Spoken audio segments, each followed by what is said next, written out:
محمد وعلى آل سيدنا مولانا محمد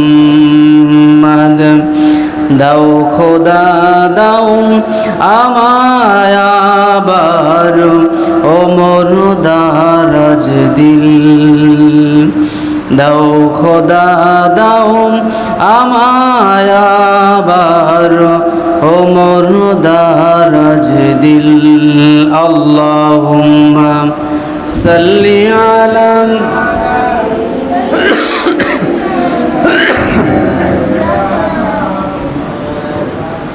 وعلى آل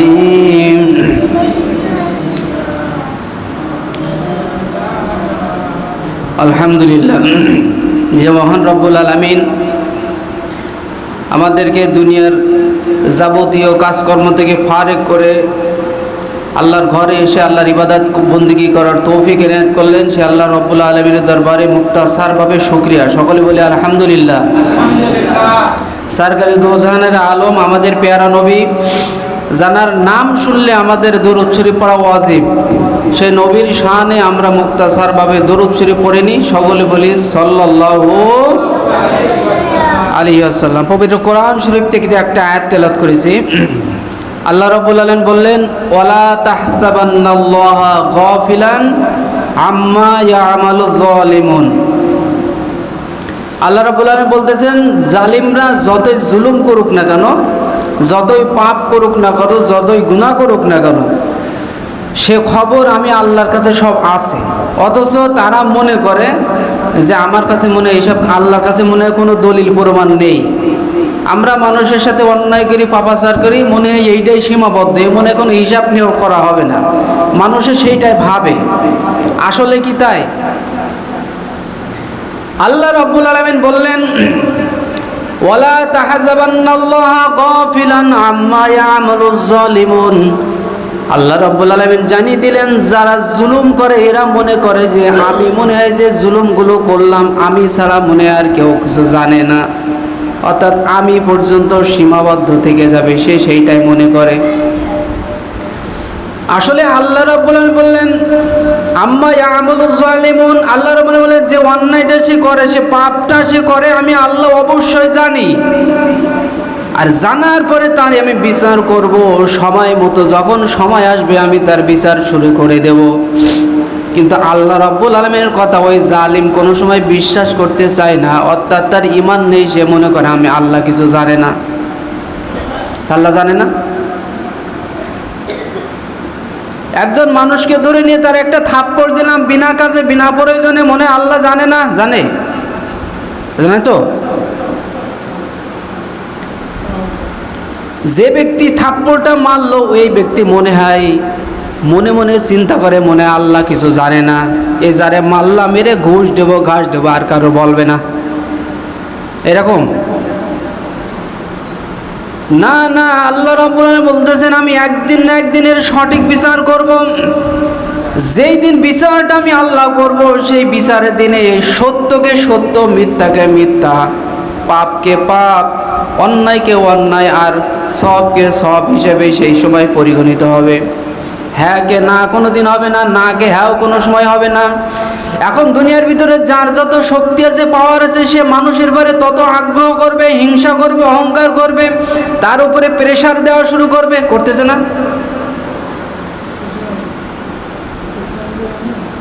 গত পরশু দিন আমি ওইখানে গেছিলাম, সরস্বতী বাজারে গেছিলাম, একজন 2-3 জন মানুষ চলে এসে একজন মানুষকে ধরে মারবে। কি অপরাধ করেছে? মোবাইলে একটা গালি দিয়েছে। একটা গালি দেওয়ার কারণে তুমি তো ক্ষমা করতে পারলে না, তারে বুঝাইতে পারলে না, তারে বেধর মারপিট করলে, তাহলে করার পরে তুমি মনে করতে চাও তুমি মনে হয় ভালো কাজ করিস। ও একটা অন্যায় কাজ করা বলেছে, এখন এ যদি মাফ করে দে তাহলে তো ঝগড়া মিটে গেল। কিন্তু তা না, আমারে গালি গালাজ করে, আমি অমুক তমুক হ্যান স্যান হাবি জবি, আমার মতো পাওয়ার এলাকার কারণ নেই। সম্মানিত হাজিরিন, যে ব্যক্তি গালিটা দিল সেও করলো ভুল, ও মনে করেছে মানে গালি আর কেউ জানে না। আসলে বাস্তবিক হিসেব হলো ওই গালিটা তার দেওয়া কোনোভাবে ঠিক হয়নি, কারণ সে যখন গালি দিয়েছে সে মনে করেছে আমি মনে হয় সব কিছু। তাহলে নিজেকে বড় প্রমাণ করলো, বড় ধরলো, নিজের গর্ব করলো যে আমার পাওয়ার বেশি। মারা যাওয়ার পরে 2 দিনও তোমার মাঠ কবরের ভিতরে তোমার গোশগুলো থাকবে না, হাড় দেখা যাবে, পচিয়ে যাবা, 2 দিনও লাগবে না। তারপরে আমার এত পাওয়ার শত পাওয়ার বোঝানোর জন্য আমি একটা উদাহরণ এক্সাম্পল, বাস্তব একটা এক্সাম্পল দিয়ে বলতে পারি। ওই যে ব্যক্তি, ওই ব্যক্তির একটা থাপ্পড় দিল, একটা গালি দিল, এর বিচার হবে তো? একদিন না একদিনের বিচার আল্লাহ রাব্বুল আলামিন বলবেন। হযরত সুলাইমান নবীর, পয়গম্বর নবীর জামানার একটা কথা, একজন জেলে অত্যন্ত কঠোর পরিশ্রম করে নদীর ভিতরে মাছ মারতে যাইতেছে। 3 দিন 4 দিন পার হয়ে গেল, কোনো মাছ পায় না, বাড়ি কোনো খাবারও নাই। বিবি বাল বাচ্চা শুধু আব্বারে বলে, আব্বা যান অনেক দিন না খেয়ে আসি, তো খাওয়ার জন্য দরকার, খুব খাওয়ান দরকার, পানি খেয়ে আসি, ফল ফলাদি পাতা সোতা খেয়ে আসি, আব্বা যান আপনি একটা মাছ ধরে নিয়ে আসেন। 3 দিন 5 দিন পার হয়ে গেল, কিন্তু সে মাছ পায় না।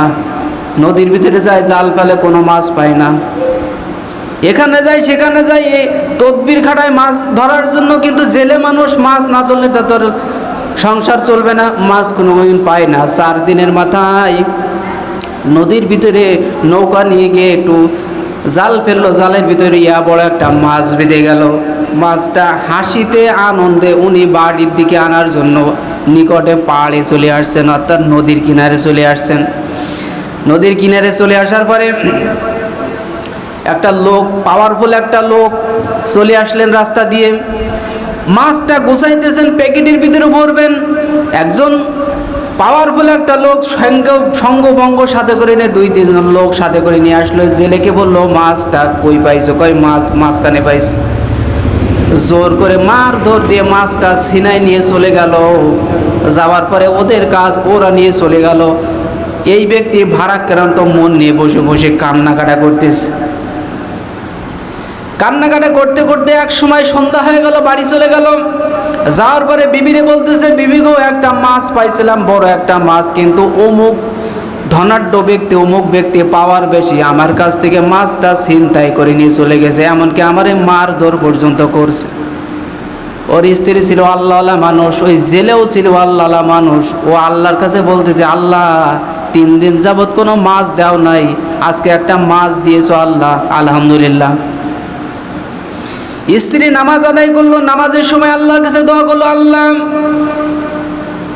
যেই ব্যক্তি আমার স্বামীর কাছ থেকে এই মাছটা ছিনাই নিল, 3 দিন 4 দিন পরে মাছ পায় না, এই মাছটা যেই ব্যক্তি ছিনাই নিল, আল্লাহ গো তুমি তার সঠিক বিচার দুনিয়ার বিরুদ্ধে করো। দোয়া দিলেন কার কাছে? আল্লাহর কাছে।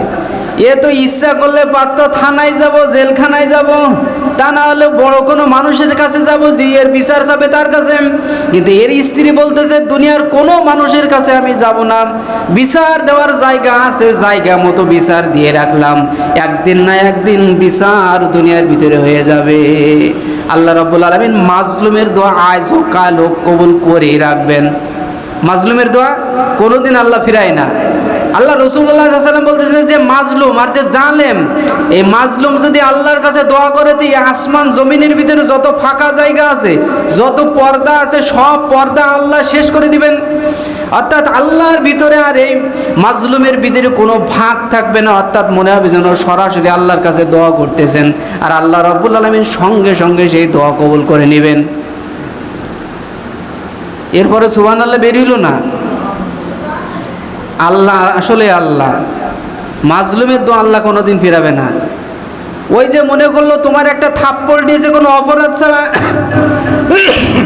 আমি আর আপনি মনে করতেছি থাপ্পড় দিয়েছে ওর গায়ে পাওয়ার বেশি, এই কারণে দিয়েছে, কিন্তু বিচারটা আরেকজনের কাছে না দিয়ে যদি আপনি আল্লাহর কাছে বিচার দিয়ে রাখেন, আল্লাহ রাব্বুল আলামিন আজও কাল হোক আপনার বিচার ঠিক দুনিয়ার ভিতরে করে দিবেন। আর পরকালে তো রাখলো ফেলানো। সম্মানিত হাজিরিন, আল্লাহর কাছে বিচার দিয়েছে। 1 মাস 2 মাস পরে হঠাৎ করে ওই পাওয়ারফুল ব্যক্তি হঠাৎ একটা অ্যাক্সিডেন্ট করে, মনে করেন হাত একটা নষ্ট হয়ে গেছে, অর্থাৎ হাতে একটা ফ্র্যাকচার হয়ে গেছে, অর্থাৎ আঙ্গুল মনে করেন একটা কেটে গিয়েছে। গ্রাম্য ডাক্তারের কাছে গিয়েছে, ডাক্তারের কাছে যাওয়ার পর ওষুধ দিয়েছে, কমে না। আবার আর এক ডাক্তারের কাছে ওষুধ দিয়েছে, কমে না। বললে কেটে গিয়েছে, এর জন্য যন্ত্রণা হবে, এখানে ইঞ্জেকশন দিলে তো হয়ে যাবে, ওষুধ খাওয়াই দিলে তো হয়ে যাবে, এত যন্ত্রণা কিসে তো বুঝলাম না। এভাবে যাইতে যাইতে যাইতে যাইতে ডাক্তার চেঞ্জ করে, কিন্তু কোনো কাজ হয় না, কোনো কাজ হয় না। হালকা একটু কেটে গেলে কি হয়? কিছু হয়? ঔষধও তো খাওয়া লাগে না। যাক আলহামদুলিল্লাহ, যাইতে যাইতে জেলা পর্যায়ে উঠলো, তারপরে বিভাগ পর্যায়ে উঠলো, বিভাগীয় ডাক্তার দেখালো, ডাক্তার কোনো রোগ খুঁজে পায় না। রোগ একটাই, কেটে গিয়েছে, ঔষধ দিলাম সেরে যাবে, কিন্তু সারতেছে না কেন, কোনো বুঝ আসে না। এরপরে আস্তে আস্তে এইখানে যন্ত্রণা আস্তে আস্তে উপরে উঠতেছে, বাম হাত না ডাইন হাত দিয়ে ডায়েতের ব্যথা উঠতে উঠতে এই পর্যন্ত, কোনই পর্যন্ত উঠতেছে। ব্যথা আস্তে আস্তে কমা যেমন তেমন আরও বাড়ে, ডাক্তারের ট্রিটমেন্ট দিচ্ছে, লক্ষ লক্ষ টাকা খরচ হয়ে যাচ্ছে, কিন্তু কোনো সমাধান হচ্ছে না। এবারে উঠতে উঠতে হাতের কবজি পর্যন্ত এই পর্যন্ত উঠে গিয়েছে। এখন ঢাকায় চলে গিয়েছে, আমাকে ওখানে তো ঢাকা নেই, বোঝানোর জন্য বলতেছি। চলে গিয়েছে ঢাকায় বড় ডাক্তার কাছে যাওয়ার পরে উনি বলতেছেন সব কিছু পরীক্ষা নিরীক্ষা করে কোনো রোগই খুঁজে পারলাম না। একটা রোগ পাওয়া গেছে। কি রোগ? একটা ইনফেকশন ওর ভিতরে ঢুকছে, যে ইনফেকশনটা শরীরের ভিতরে যদি বের না করা হয় পুরো শরীরটাই নষ্ট হয়ে যাবে, অর্থাৎ মারা যাবে। তাহলে কি করা যাবে? ইনফেকশন বের করার জন্য ডাক্তার যত টাকা লাগে আমি দেবো। বলে শুধু টাকা দিলেই হবে না, টাকা তো দিবা, তারপরেও তোমার হাতের এই কবজি থেকে কেটে ফেলা লাগবে। এই কবজি থেকে এই পর্যন্ত উঠছে, এই কবজির থেকে কাটো, তারপরে তোমার এই রোগটা সেরে যাবে। বলে ঠিক আছে ডাক্তার, আমার হাত দরকার নেই। এই সারা জীবন যে কষ্ট করে, এই যে 1 বছর 6 মাস ধরে যে কষ্ট করতে চেয়েছে, আমার হাত কেটে দাও, এতে আমি ভালো। সম্মানিত হাজিরিন, এরপরে হাতটা অপারেশন করে কেটে ফেলা হলো। এইখান থেকে বাড়ি চলে আসলো, যন্ত্রণা সারে না। বাসায় চলে আসলো, আবার যন্ত্রণা, যে যন্ত্রণা সেই যন্ত্রণা। আগে ছিল এইখান থেকে শুরু, হাত তো নাই, এখন এইখান থেকে এই পর্যন্ত শুরু। আবার কাছে ডাক্তারের কাছে, ডাক্তার সাহেব হাত তো কেটে ফেললাম, তারপর আমার যন্ত্রণা তো সারে না। বাস্তব কথা কিন্তু এটা, আমি ওই গল্প তৈরি করে বলতেছি না। এরপরে এইখান থেকে এই পর্যন্ত বললো, এটা কাজ করা যাক, এখনো পয়জন এইখানে রয়েছে, এখন কি করতে হবে? এইখান থেকে কাটা লাগবে। চিন্তা ভাবনা করে স্ত্রীর সাথে গবেষণা চিন্তা ভাবনা করলো, করার পরে বলতেছেন এত যন্ত্রণা সহ্য করে পারা যায় না, আপনি একটা কাজ করেন, আপনি রাজি হয়ে যান। এখন হাত এই কবজির থেকে কাটা লাগবে, কনুই থেকে কাটা লাগবে। আচ্ছা ঠিক আছে, কাটবো। হাজার হাজার লক্ষ লক্ষ কোটি টাকা শোধ হয়ে গেল, কোনো অবস্থা, কোনো উন্নতি নাই। হাত কেটে চলে আসলো, অজ্ঞান, আবার জ্ঞান হলো, আবার সেই যন্ত্রণায় মোটে সারে না। এভাবে কাটতে কাটতে কি পুরো দেহ কেটে ফেলবে? সম্মানিত হাজিরিন, বাসায় চলে আসলো, চলে আসার পরে হাত তো এই পর্যন্ত নাই। এরপরে আবার গিয়েছে, আবার যাওয়ার পরে ডাক্তার, তাও তো হলো না। এখন কি করা যাবে? বাস্তব ঘটনা বলতেছে। এরপরে আস্তে আস্তে দেখা গেলো, ডাক্তার বলতেছে এই হাত নাই, এখন এই তোমার বগলের উপর থেকে পুরোটাই বাদ দেওয়া লাগবে, তারপরে তোমার ভালো হবে। বললো ডাক্তার তাতেও রাজি আছে, কোনো আপত্তি নাই, আমার হাতটা কেটে ফেলেন। হাতটা কেটে ফেলা হবে, এরপরও যন্ত্রণা সারে নাই, তো একই লাইন। এরপরে বাড়ি চলে আসলে বলতেছে আমি কোনো ডাক্তারই দেখাবো না, এরপর যদি যাই বলবেন গলার থেকে কাটা লাগবে, আর যাব না। রাত্রবেলায় শুয়ে আছে, ওর বউ কোরআন তেলাওয়াত করতেছে, আর নামাজ পড়তেছে, আর এও কোরআন তেলাওয়াত করতেছে, হাত বাঁধে নামাজ পড়তেছে। আগে নামাজ পড়তো না, এই নামাজ কালাম শুরু করে দিয়েছে। পড়তে হঠাৎ করে ওই নামাজ পড়া অবস্থায়, কোরআন তেলাওয়াত অবস্থায় ঘুমায় রয়েছে। দুইজনই একই স্বপ্ন দেখলো রাত্রবেলায়। মাথার কোলে একজন এসে বলতেছে বাবা তুমি কি কারোর সঙ্গে কোনো জুলুম করেছো এই যাবৎ? তা বলতেছে হ্যাঁ আমি একজনের সাথে জুলুম করছিলাম। কোন সেই ব্যক্তি? তো ওই ব্যক্তি, ওই যে মাছ আমি জোর করে নিয়ে আসছিলাম, ওই ব্যক্তির সাথে আমি জুলুম করছিলাম। ওই ব্যক্তি সেই সময় বলতেছেন, সম্ভবত ওই ব্যক্তি ফেরেশতা, উনি বলতেছেন ওই ব্যক্তির কাছে যে যদি তুমি মাপ চাও আল্লাহ রাব্বুল আলামিন তোমার সুস্থ করে দিবেন। নিজের ভুল সে নিজে বুঝতে পারল। বুঝতে পারার পরে ওই জেলে যেখান থেকে মাছ নিয়েছিল ওইখানে আসছে, কোনো সংবাদ নাই, লোক পায় না। না পাওয়ার পরে সংবাদ নিয়ে দেখা হলো এই ব্যক্তির বাড়ি কোন জায়গায়, আশেপাশের লোকের কাছে সংবাদ নিল। নিতে বাসা পর্যন্ত চলে গেল। বাসা পর্যন্ত যাওয়ার পরে দুইজন মিলে ওই ব্যক্তির পাও জড়ায় ধরেছে। বলছে কি ঘটনা? আমার মতো মানুষের পাও তোমরা জড়াই ধরবা, বুঝতে পারতেছি না ঘটনাটা কি। বলতে সে কথা আর বলি না, ঘটনা এই এই এই এই এই এরপরে তোমার কাছে আসা। তুমি যদি আমারে মাফ করে দাও মনে হয় আমার এই রোগটা সেরে যাবে। ওই ব্যক্তি ছিল আল্লাহর ওলি, ওই যে জেলে ছিল আল্লাহর ওলি, ওর বউ আল্লাহর ওলি, নামাজ কালাম বাদে কোনো সময় চলবে না। প্লেটে ভাত থাক আর যাই থাক, খাবার থাক আর যাই থাক, সর্বসময় আল্লাহর জিকিরের ভিতরে মশগুল থাকে, আল্লাহরে ডাকে। আর সব সময় বলে সুবহানাল্লাহ সুবহানাল্লাহ সুবহানাল্লাহ সুবহানাল্লাহ, আলহামদুলিল্লাহ আলহামদুলিল্লাহ, লা ইলাহা ইল্লাল্লাহ লা ইলাহা ইল্লাল্লাহ। সকাল সন্ধ্যা জিকিরও করে, আল্লাহর ওলি ছিলেন। এই ব্যক্তি বলতেছেন, আপনাদের কি মনে হয় এই ব্যক্তির কাছে মাফ চাইলে মাফ করে দেবে? দেবে না, তাই মনে হইল? আল্লাহর ওলি তো আর এমনি হয় নাই। ও বলতেছে আমি মাফ করে দিলে তোমার সেরে যাবে তো? বলে হ্যাঁ মনে হয় সেরে যাবে। এখন জেলে বললো আচ্ছা ঠিক আছে, আমরা তো 5 দিন না খেয়েছিলাম, কোনো সমস্যা নাই, কিন্তু তোমার যে বড় সমস্যা, আমি আজকে দোয়া করে দেবো আল্লাহর কাছে রাত্রবেলায় নামাজ পড়ে, আল্লাহ গো দয়া করে মহব্বত করে এই ব্যক্তিরে আপনি মাফ করে দেন। এরপরে রাত্রবেলায় তাহাজ্জুদ নামাজের সময় ওই ব্যক্তি আরও রিসি একই বিছানের উপরে আল্লাহর কাছে তওবা, আল্লাহর কাছে 2 হাত তুলে মোনাজাত করতেছে, আল্লাহ গো ওই ব্যক্তি যত অন্যায় করছে, আমার সঙ্গে যে জুলুম করছে, আল্লাহ গো দয়া করে মহব্বত করে আপনি তারে মাফ করে দেন। সঙ্গে সঙ্গে আল্লাহর দরবারে দোয়া কবুল। যে সময় দোয়া করলো ওই রাত্রবেলা থেকে ওর হাতে কোনো যন্ত্রণা নাই, হাতও আর কাটা লাগলো না, ওইখান থেকে সুস্থ। এরপরে আরো একদিন মিষ্টি মিঠাই নিয়ে ওই ব্যক্তির বাড়ি হাজির, বলতেছে জেলে সাহেব ওই যেদিনকে তোমার বাড়ি আসছিলাম ওর পরের দিন থেকে আমার জীবনের সব যন্ত্রণা দূর হয়ে গেছে, আমার দেহের ভিতরে আর কোনো যন্ত্রণা নেই, আমি এখন পুরো সুস্থ। বাস্তব কথা না? সম্মানিত হাজিরিন, আল্লাহ রাব্বুল আলামিন এই কোরআনের কথা, ওয়ালা তাহসাবান্নাল্লাহা গাফিলান আম্মা ইয়ামালুজ জালিমুন, জালিমরা মনে করতেছে আমি জুলুম করতেছি, কথা ঠিক আছে, মনে হয় এই জুলুম আমি জানি আর কেউ জানে না, অথচ আল্লাহ রাব্বুল আলামিন বলতেছেন এই জুলুমের খবর আমার ব্রেনের ভিতরে আছে। আজ হোক কাল হোক, গোপনে হোক, একজন মানুষকে ধরে নিয়ে গেছো, গুম করে দিয়েছো, হঠাৎ করে তারে মেরেও ফেলে দিয়েছো, দুনিয়ার কোনো মানুষ কিন্তু জানে না, একটা মানুষও জানে না, কোনো খবরে নেই। মাঝে মাঝে দেখেন না যে গুম হয়ে যায়, কোনো খবর থাকে না, অথচ লাশ পাওয়া যায় অমুক জায়গায়।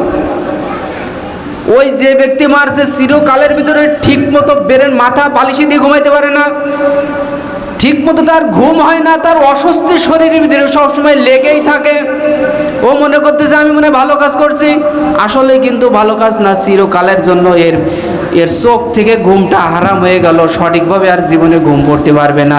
তওবা করলেও কিন্তু এটা মাপ হবে না, আল্লাহ যদি মাফ করে না দেয়। সম্মানিত হাজিরিন, আমি বুঝাইতে চাচ্ছি আমার এলাকায় যেসব মানুষগুলো আছে, এই মানুষগুলো কোনো মানুষের সাথে জুলুম আমরা কেউ করব না। আপনি মনে করতেছেন আজকে জুলুম করলাম কালকে আমি ভালো হয়ে যাব, কিন্তু না। ওই হকুল্লাহর হকুল ইবাদ, ওই বান্দার যে হকটা আছে, সেই হকটা যদি তুমি মেরে দাও, তোমার দোয়া আল্লাহ কবুল করবে না? করবে? একজন মানুষের কাছ থেকে তুমি 50,000 টাকা নিয়ে আসলে, জীবনে তারে তুমি দিলে না, এমন সময় তুমি মারা গেলে তুমি মনে করতেছো আমি মনে হয় জান্নাতে যাবো, আল্লাহর ওলি পীর সাহেব ওয়াজ করে আসলাম, গত পরশুদিন কাবা শরীফের গিলাপ ধরে আসলাম, আজকে আমি মরে গেলাম, মনে আমি জান্নাতি? অতখানি গৌড়াচ্ছেন না। এই যে ব্যক্তির কাছ থেকে 50,000 টাকা নিয়েছো, এরপরে জুলুম করেছো, এই 50,000 টাকা এরে দেওয়া লাগবে, তারপরে তার কাছ থেকে মাপ চাওয়া লাগবে, তারপরে তোমার কবরের আযাব বন্ধ। এর আগে কোনো কবরের আযাব বন্ধ হবে না। কবরের ভিতরে যে শুয়ে আছে সেই জানে, আমরা তো কিছু টের পাচ্ছি না। আমরা বুঝি ওদের মাইরি খাইছি, ভালো আলহামদুলিল্লাহ, মনে আমি জিতে গেছি, এরকম কোনো কিছু। ওই ব্যক্তি কবরে শুয়ে শুয়ে এই ছেলেদেরকে স্বপ্নে, ওই ব্যক্তি দেখাকে কি দেখে তা আল্লাহ জানে, সর্বসময় চিন্তা করে ওই ব্যক্তির টাকাটা যদি আমার ছেলেরা যদি শোধ করে দিত, তাহলে মানে আমার কবরের আযাবটা মাফ হয়ে যেত। ওই সন্তানের কাছে এরকম ধরনের আশাবাদী সেই ব্যক্তি থাকে, কিন্তু তার সন্তান দুনিয়ার ভিতরে কিছু বোঝে না। সন্তান বোঝে? ও টাকা দেবে? তাহলে টাকা দুনিয়া রেখে যে লাভ কি?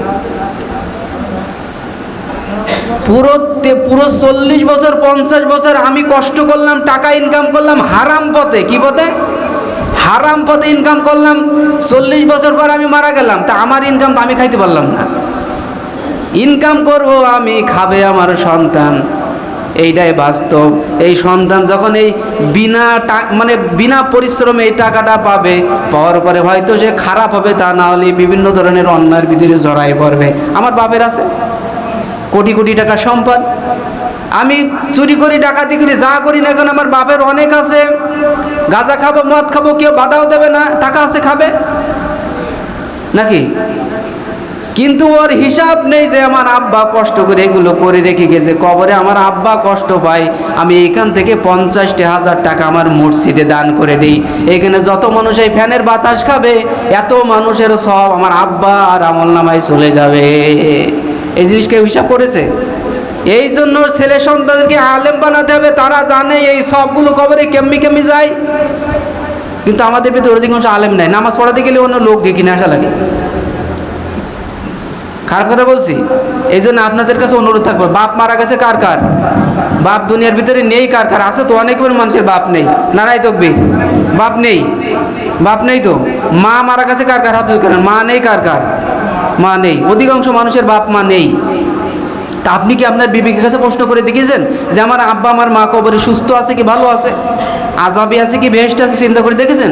অথচ সেই বাপ তোমার জন্য কি পরিশ্রম করে দুনিয়ার ভিতরে সম্পদ রেখে গেছে, কত পরিশ্রম করে। দোয়া করি কি হবে? দোয়া তো আমার আল্লাহ রসুলও করতে পারত। আল্লাহ রসুল দোয়া করেছে শুধুমাত্র জিহাদের ময়দানে, জিহাদ করিয়ে আসছে। ওহুদের ময়দানে আল্লাহ রসুলের দান মোবারক শহীদ হয়ে গেল।